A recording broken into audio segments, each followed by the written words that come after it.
ভৌতিক গল্প বা কোনো অপ্রাকৃতিক ঘটনা এগুলো সাধারণত গোয়েন্দা বা পুলিশ বিভাগ কখনো মেনে নিতে চায় না, কারণ তারা বিশ্বাস করে এসব অদ্ভুত রহস্যময় ঘটনাগুলো পেছনে বিজ্ঞানসম্মত কোনো ব্যাখ্যা থাকে। তাই তারা ব্ল্যাক ম্যাজিক, আত্মা বা অশরীয় কোনো কিছুকে মানুষের ভুল ধারণায় মনে করে। তবে একথা এক সময় স্পেনের এক গোয়েন্দা বিভাগ এমন এক কেসের সাক্ষী হয়, না শুধু সাক্ষী নয়, তারা নিজ চোখে দেখেছিল এটা, এবং দেখে তারা বলতে বাধ্য হয় আসলে এরকম অশরীয় কিছু আসলেই থাকতে পারে। তারা এটা বিশ্বাস করে এবং তাদের কেস ফাইলে সেই ঘটনাটি লিখে রাখে। এই কেসটার নাম ভেরোনিকা লেক অফ পুলিশের গোয়েন্দা বিভাগ। পুরো এই গল্পটাই আজ বলবো। Hi guys, welcome to Palak cottage. ঘটনাটা 1991 সালের 15ই জুন রাত 1টা বাজে তখন 15 মিনিট। পুলিশের কাছে একটি কল আসে। ফোনে এক মেয়ে বলছিল কি একজন এসে তার ছোট ভাইকে তুলে নিয়ে যাচ্ছে। ভয়ানক এক অবস্থা, দ্রুত এসে যেন তাদেরকে বাঁচানো হয়। ব্যাপক চিৎকার শোনা যাচ্ছিল ফোনে।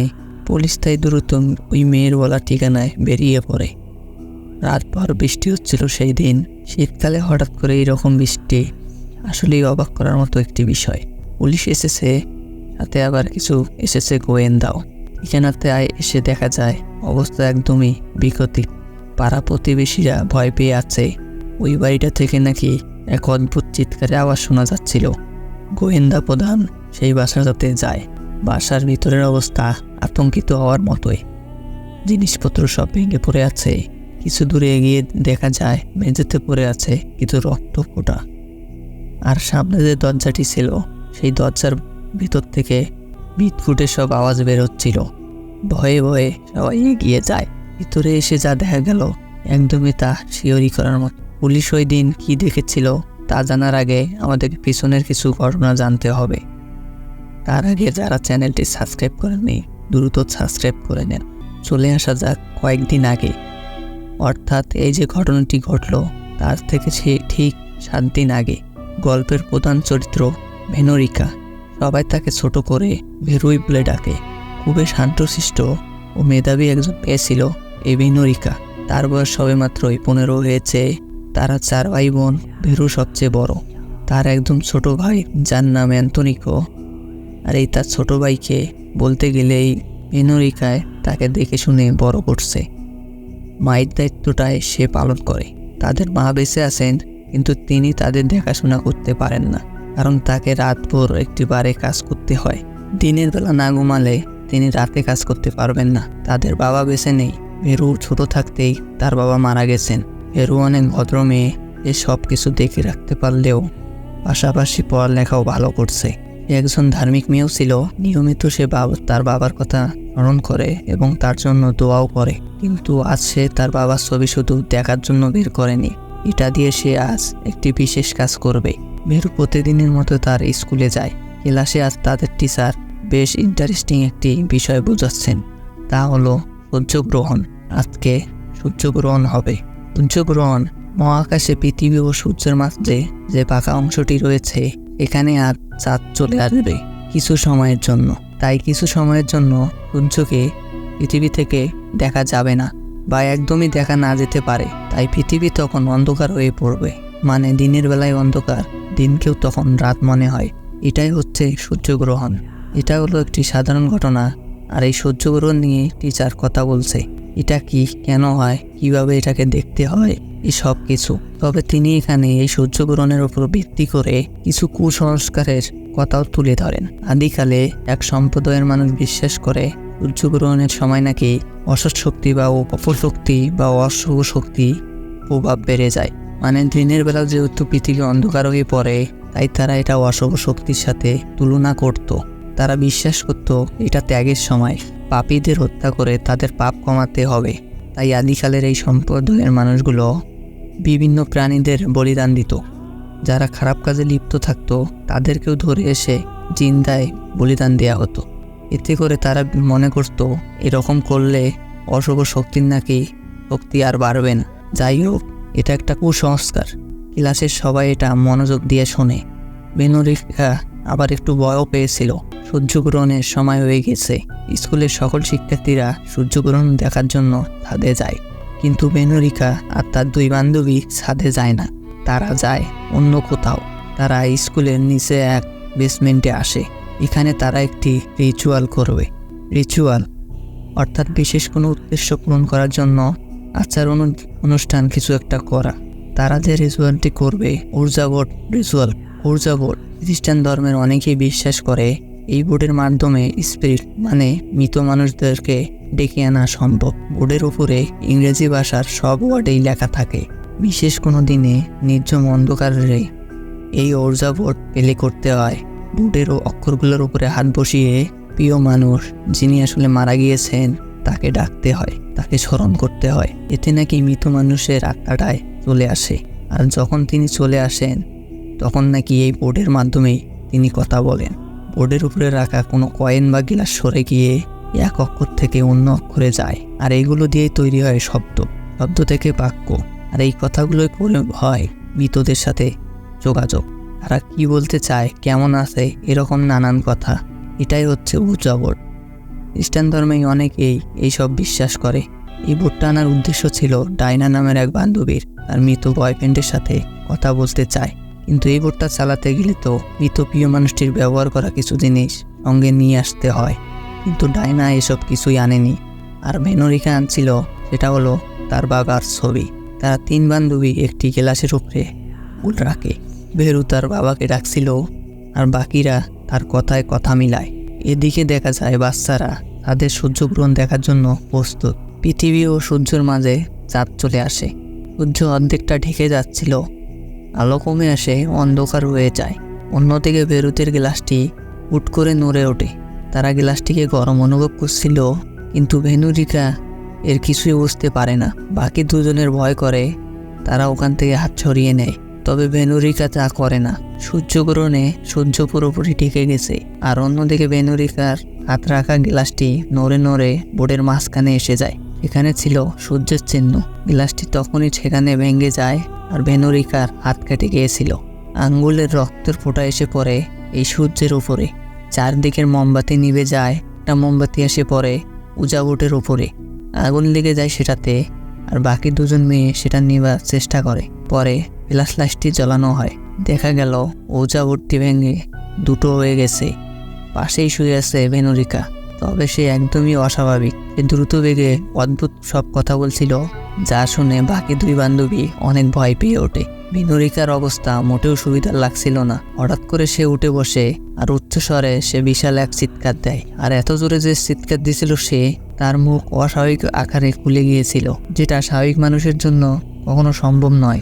মোট কথা, বেনুরিকা পজেসড। সে খারাপ কোনো কিছুর নিয়ন্ত্রণে।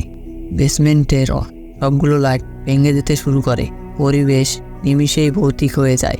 কিন্তু কিছু সময়ের মধ্যে বেনুরিকা অজ্ঞান হয়ে যায়। পরে যখন তার জ্ঞান ফেরে, সে দেখতে পায় সে স্কুলের ল্যাবে রয়েছে।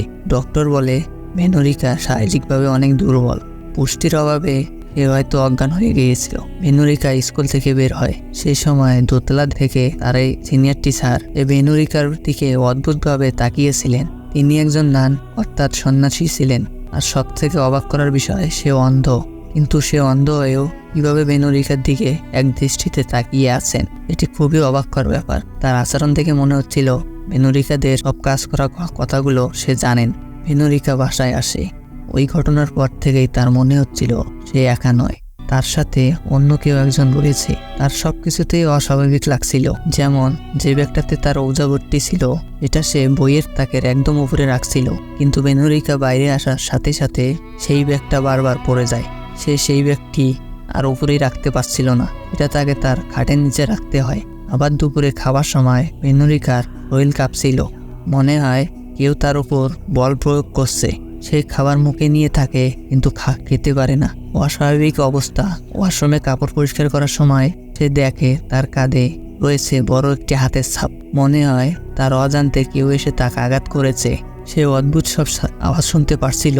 এগুলো কে করছে, কোথা থেকে আসছে, সে কোনোভাবেই জানতে পারছিল না। মাঝে মাঝে কলিং বেল বেজে ওঠে, দরজায় একাই একাই লেগে যায়। এরকম নানান ঘটনা। এমনই একদিন অ্যান্থনি তো বাথরুমে গোসল করছিল। ছোট ভাইয়ের এই কাজগুলো করে দেয় ভেনোরিকা নিজেই। কিন্তু এ সময় সে অন্য একটি রুম থেকে অদ্ভুত কিছু আওয়াজের শব্দ শুনতে পায়। ভেনোরিকা সেখানে যায় আর সেখানে দরজা লেগে সেই ঘরেই আটকা পড়ে। অন্যদিকে অ্যান্থনি তো বাথরুমে চিৎকার করছিল। মনে হয় তার সঙ্গে কিছু একটা হচ্ছে। কিছু পর দরজা খুলে যায়। ভেরু এসে দেখতে পায় তাদের বাথরুমে ঠান্ডা পানির বদল গরম পানি কেউ একজন ছেড়ে দিয়েছে। এতে তার ভাইয়ের পেটের অংশটা পুড়েই গিয়েছে। এতে বোঝা যায় তাদের বাসায় তারা ছাড়া আরও কেউ রয়েছে বা অন্য কিছু একটা রয়েছে যে এইসব কাজগুলো করছিল। ওই দিন রাতে এর চেয়েও অস্বাভাবিক ঘটনা ঘটে। ভেনোরিকা ঘুমাতে যায়। এই সময় সে শুনতে পায় আলমারি থেকে কাদার শব্দ আসছে। আলমারি খুলে দেখা যায় সেখানে তার ভাই লুকিয়ে আছে।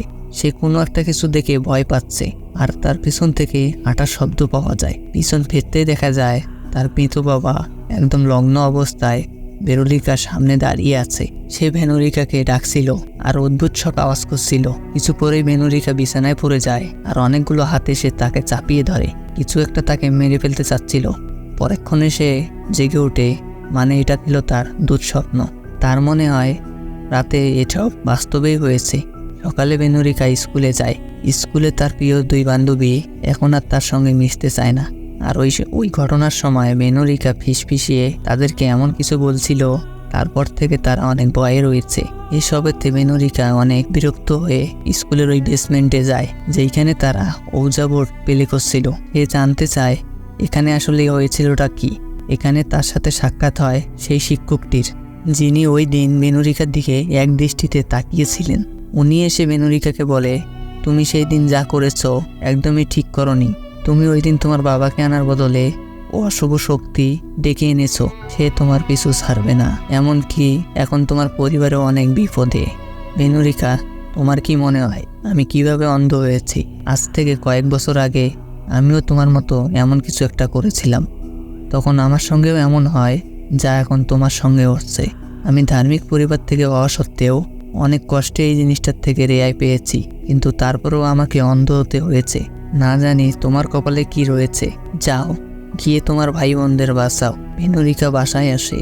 ম্যাগাজিন থেকে সে এমন কিছু আর্টিকেল পড়ে যাতে সে জানতে পায় এসব অশরীয় কিছু থেকে নিজেদেরকে কিভাবে রক্ষা করা যায়। সে একটা কাগজে সুরক্ষা চিহ্ন অর্থাৎ রক্ষা কবচ চিহ্ন আঁকিয়ে নেয়। এগুলোকে তাবিজ বলা যেতে পারে, যা বিশেষ করে তার ভাই বোনদের রুমে লাগানো হয়। সেভাবে এতে হয়তো সমস্যাটি কাটানো যাবে। কিন্তু এই রাতে ভেনোরিকা দেখতে পায় তার ভাই বোনের রুমে কোনো একটা ছায়া প্রবেশ করছে। সে দ্রুত এখানে আসে আর আসা মাত্রই দেখে অস্পষ্ট কালো ছায়া এসে ওই কাগজগুলো পুড়িয়ে দিচ্ছে। আতঙ্কের বিষয়, ছোট বোন লুচিয়াকেও সেই ছায়াটি ঝাপটে ধরে। ভেনোরিকা তখনই এসে গলা থেকে সেই হাতগুলো সরানোর চেষ্টা করে, কিন্তু বোনদের মনে হয় ভেনোরিকায় হইতে পারে তাদের গলা চেপে ধরছিল।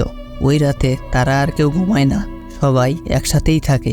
রাত 3টা নাগাদ দরজায় কাউকে আসতে দেখা যায়। অস্বাভাবিক আকৃতি তার। ভেনোরিকা একটা ক্রুশ নিয়ে এসে সাথে সাথে সেখানে দাঁড়িয়ে পড়ে, কিন্তু এটা অশরীয় কিছু ছিল না। হুট করে সেখানে তাদের মাকে আসতে দেখা যায়। তার মা এসব দেখে ভেনোরিকাকে অনেক রাগারাগি করেন, বলেন যে এগুলো হলো সব মানুষের ভয়, তাই তুমি আর এইরকম কিছু ভাববে না, তোমার ভাই বোনদেরও বলবে না। পরের দিন সকালবেলা ভেনোরিকা দেখে তার ভাই বোনেরা তার রুমে এসে লাফাঝাপা করছে, কিন্তু হঠাৎই তাদের আচরণ বদলে যায় এবং তারা ভেনোরিকার 2 হাতেই কামড়ে ধরে। চামড়া টেনে ছিঁড়ে ফেলছিল তারা। তাদের গায়ে প্রচুর শক্তি। ছোট ভাইটা এসে ভেনোরিকার গলা চেপে ধরে। ভয়ানক এক অবস্থা। ভেনোরিকা তার মাকে ডাকছিল, কিন্তু তার মা এসে ভেনোরিকাকে বাঁচায়ই না, উল্টো তার হাত দিয়ে অদ্ভুত সব আচরণ করতে থাকে। এতে ভেনোরিকার কোমরের নিচের অংশটি রক্ততে ভিজে যায়। ভেনোরিকার চোখ খোলে, মানে এটাও সে স্বপ্ন দেখছিল। তবে একসময় সে লক্ষ্য করে তার টাইসে রক্ত লাগা, মানে তার মাসিক শুরু হয়েছে। খুবই অদ্ভুত ব্যাপার। কালকের ওই দুঃস্বপ্নটির মতো তার মাসিক শুরু হয়ে গেল। ভেনোরিকার খুবই খারাপ লাগছিল যে এমন একটা বাজে স্বপ্ন দিয়ে তার সময়টি শুরু হলো। যাই হোক, ভেনোরিকা তার বিছানার রক্তগুলো পরিষ্কার করে নেয়। এই সময় সে এও দেখে তোষকের নিচে অস্পষ্ট কিছু হাতের ছাপও রয়েছে। সে তার ভাই বোনেরও রুমে দিয়ে দেখে একই অবস্থা। তাদের বিছানার নিচেও এরকম নানান দাগ। আরেকটি বিছানায় তো মানুষ আকৃতির দাগই রয়েছে। এমন সময় তার ছোট ভাই বলে, জানো আপু, কাল রাতে আমার সঙ্গে বাবা শুয়েছিল, কিন্তু বাবা কেন জানি অনেক কালো হয়ে গিয়েছে আর কেমন করে জানি কথা বলে। এসব শুনে বেনরিকার আর বুঝতে বাকি থাকে না এই অশরীয় জিনিসটি তাদের উপরে প্রভাব ফেলছে, তাই আর দেরি করা যাবে না। সে দ্রুত চলে যায় ওই সিস্টারের কাছে। সিস্টার বলে, ওই বোর্ডের দ্বারাই তুমি পাপের দরজা খুলে ফেলেছ। সেখান থেকে বের হয়ে এসেছে পাপী শয়তান, তার অনুসারী। সে এখন তোমার সাথেই রয়েছে। এখন শুধুমাত্র একটি উপায়ও রয়েছে এসব থেকে বাঁচার।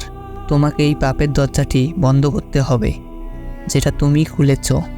যে এসেছে তাকে ফিরে পাঠাতে হবে। এজন্য তুমি আবার ওই ঊর্জা বোর্ডটি প্লে করবে।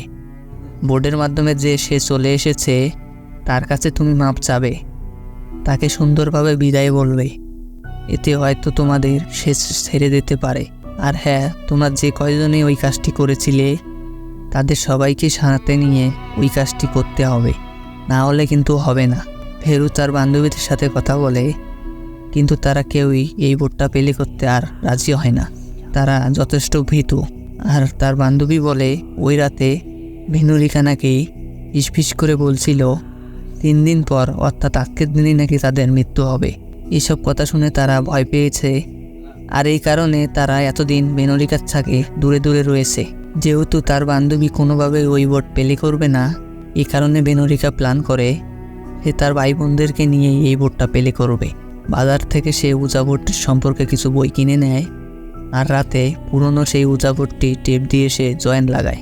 আর বাজার থেকে বইটি কিনে আনা অনুযায়ী তার ভাইকে রক্ষা তাবিজ বানার জন্য রক্ষা কবচের ছবি আর্ট করতে বলে। কিন্তু হঠাৎ সেই বইয়ের পাতা উল্টে যায়, আর ওইখানে সুরক্ষার জায়গায় শয়তানকে আমন্ত্রণ জানার মতো কিছু সিম্বল চলে আসে।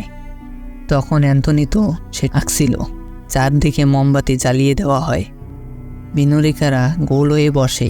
তারা তাল মিলিয়ে কথা বলছিল। তারা বলে, এখানে কে আছে, সে তাদের কাছ থেকে কি চায়। ঘরে অদ্ভুত সব শব্দ হচ্ছিল। আশপাশের পরিবেশ দেখে মনে হয় কেউ আসা যাওয়া করছে। হঠাৎ করে সব মোমবাতি নিভে যায়, আর ওজাবোর্ডটি ছিঁড়ে আবার 2 টুকরো হয়ে যায়। তাদের কাছে থাকা গ্লাসটি একা একাই চলে যাচ্ছিল। ভেরু উঠে সেটার পিছু করে। যেতে যেতে সে তার রুমেই আসে। বিছানার তো সব উল্টানোই ছিল। সেখান থেকে অদৃশ্য একটি হাত বেরিয়ে আসে। সেটা ভেনুরিকাকে টেনে নিয়ে যাচ্ছিল। কোনো মতে ভেনুরিকা তার কাছ থেকে ছাড়িয়ে নিয়ে তার ভাই বোনদের কাছে ফিরে আসে। বাড়ির সব লাইটগুলো একা একাই ভেঙে যাচ্ছিল। একদমই অস্বাভাবিক অবস্থা। ভেরু আর দেরি না করে দ্রুত পুলিশকে ফোন দেয়। পুলিশ এসব শোনা মাত্রই সে বিষয়টি আমলে নেয়। তারা বেরিয়ে পড়ে। কিন্তু এদিকে অবস্থা একদমই বেক্ষতি। অ্যান্থনিকে সেই ছায়াটি এসে তুলে নিয়ে যায়। অনেক খোঁজাখুঁজির পর তাকে পাওয়া গেল বাথরুমে। তবে এখানে ভেনুরিকা কিছুটা আহত হয়ে পড়েছিল। পুরো ফ্ল্যাটে অদ্ভুত সব গঙ্গানির আওয়াজ। এখানে আর থাকা যাবে না। বিল্ডিংয়ের সবাইরা অনেক আগিয়ে বেরিয়ে গিয়েছে। ভেনুরিকারাও বিল্ডিং থেকে বের হওয়ার চেষ্টা করে, কিন্তু বের হওয়ার সময় দেখে তার কাছে তো অ্যান্থনি তো নেই। কিন্তু কিছুক্ষণ আগেই তো সে তার বাইকে বাথরুম থেকে উদ্ধার করেছিল। ভেনুরিকা দ্রুতই আবার ফ্ল্যাটে ফিরে যায়। এদিকে পুলিশ পথেই রয়েছে। রাস্তায় পুলিশ যাওয়ার সময় ভেনুরিকার মাও বুঝে যায় পুলিশ তাদের বাসায় যাচ্ছে। কি জানি একটা হয়েছে সেখানে। তিনি সাথেই বেরিয়ে যান। এসে দেখতে পায় পুরো বিল্ডিংয়ের চারদিকে অসংখ্য লোক। পুলিশও সেখানে রয়েছে। তার 2 মেয়ে তাদের কাছে, কিন্তু ভেনুরিকা আর অ্যান্থনি তো নেই। অন্যদিকে ভেনুরিকা বাসায় অ্যান্থনিকে অন্যভাবে খুঁজছিল। অনেক খোঁজার পর তাকে একটি আলমারিতে পাওয়া যায়, কিন্তু অ্যান্থনি তো চোখ বন্ধ করেছিল। সে ভেনুরিকার কাছে যেতে চায় না।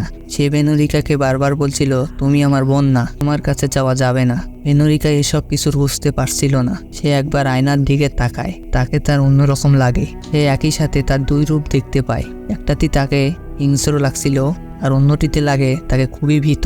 সে ভাবতে থাকে আসলে হয়েছেটা কি, আর হচ্ছেটা বা কি। অ্যান্থনি তো তাকে কেন ভয় পাচ্ছে। কিছু পরে দেখতে পায় আয়নায় তার সাথে অশরীয় কিছু আত্মাটি রয়েছে। আসলে এই জিনিসটা তার ভিতরেই, তার উপরেই ভর করে আছে। ছায়ার কোনো শক্তি নেই, আর শক্তির কোনো আকার নেই। আর এই অশরীয় আত্মাটাই ভেরুর মধ্যে অনেক আগে ঢুকে গিয়েছিল, আর তাকে ভর করে এটা এতদিন এসব ভৌতিক বা অপ্রাকৃতিক কাজগুলো করিয়েছে। মানে ওই দিন ভেনুরিকা অস্বাভাবিক হয়ে তার ভাইয়ের গোসলের পানিটি গরম পানি ঢেলে দিয়েছিল। আবার সেই একদিন তার বোনদের গলা চেপে ধরছিল, কারণ ওই সময় তার উপরে ভর করেছিল ওই অশুভ আত্মাটি। মোট কথায় এত সবকিছু ভেনুরিকাই করেছে। ওই এভিল স্পিরিট অর্থাৎ ওই শয়তান আত্মাটির মাধ্যমে। এই কারণে শুধু সেই অদ্ভুত শব্দ সব শুনতে পারত। খাবারের সময় অস্বাভাবিক হয়ে যেত, কিন্তু সে আর একা নয়, তার মাঝে বসবাস করছে অন্য একজন। ভেনোরিকা ভাবে এইসব থেকে বাঁচার একটাই উপায়, সে যদি তার নিজেকেই মেরে ফেলে। ভেনোরিকা তখন এটাই করে। আয়নার কাছ দিয়ে সে নিজের গলা নিজেই কেটে ফেলতে ধরে, কিন্তু ওই আত্মাটি তাকে এসব করতে দিবে না। সে তাকে বাঁচিয়ে রাখতে চায়, কারণ সে তো ভেনোরিকার দ্বারাই তার ধ্বংসলীলা চালাতে পারছে। এভাবেই চলে ভেনোরিকার বাঁচা মরার আকুতি। আর এই সময়টিতে পুলিশ তখন সেখানে এসেছিল। মনে আছে, গল্পের একদম শুরুতে বৃষ্টিমাখা রাতে পুলিশ আসে এক বাড়িতে। এটা সেই সময়। পুলিশ তখন দেখতে পায় ভেনোরিকা সেখানে হাওয়ায় ভাসছে। তার মুখের অবয়ব অস্বাভাবিক, সে অদ্ভুত সুরে চিৎকার করছিল। পুলিশ এসব দেখে স্তম্ভিত হয়ে যায়। কিছু পরেই ভেনোরিকা নিচে পড়ে আর সে অজ্ঞান হয়ে গিয়েছিল। পরে অ্যান্থনিকে উদ্ধার করা হয় আর ভেনোরিকাকে হসপিটালে পাঠানো হয়। ডিটেকটিভরা বাসার চারদিকে দেখছিল অস্বাভাবিক সব কিছু। হঠাৎ ভেনোরিকার ছবিটি নিচে পড়ে যায় আর সেটাতে আগুন জ্বলে ওঠে। তার কিছু পরে ডিটেকটিভের কাছে ফোন আসে। জানা গেল পথে ভেনোরিকা মারা গেছে। পরবর্তীতে ভেনোরিকার পোস্টমর্টম করা হয়েছিল, কিন্তু তার মৃত্যু হবে এরকম শারীরিক কোনো অসুস্থ বা কোনো রোগ ছিল না, পাওয়া যায়নি। কিন্তু হ্যাঁ, তার শরীরে অদ্ভুত কিছু দাগ ছিল। এই কেসটা নিয়ে অনেক সময় ধরে অনেক তদন্ত হয়, কেউ দিতে পারছিল না। আর ডিটেকটিভ তো নিজ চোখে দেখেছে সব। আর এরপরে পুরো ডিপার্টমেন্ট এটা মেনে নিতে বাধ্য হয় এটা একটা আনন্যাচারাল, এটা একটি ভৌতিক কেস। আর কেসটিকে এইভাবেই কেস ফাইলে লিপিবদ্ধ করা হয়। আর এটাই ছিল স্পেনের ইতিহাসের সর্বপ্রথম কেস যেখানে পুলিশেরা ভৌতিক কেস হিসাবে আকৃষ্ট করে। আর এইভাবেই শেষ হয়ে যায় মুভিটির ঘটনা। মুভিটি কেমন লেগেছে তা কমেন্ট করে জানাবেন। আর নতুন নতুন ভিডিও পেতে চ্যানেলটি সাবস্ক্রাইব করবেন। ধন্যবাদ।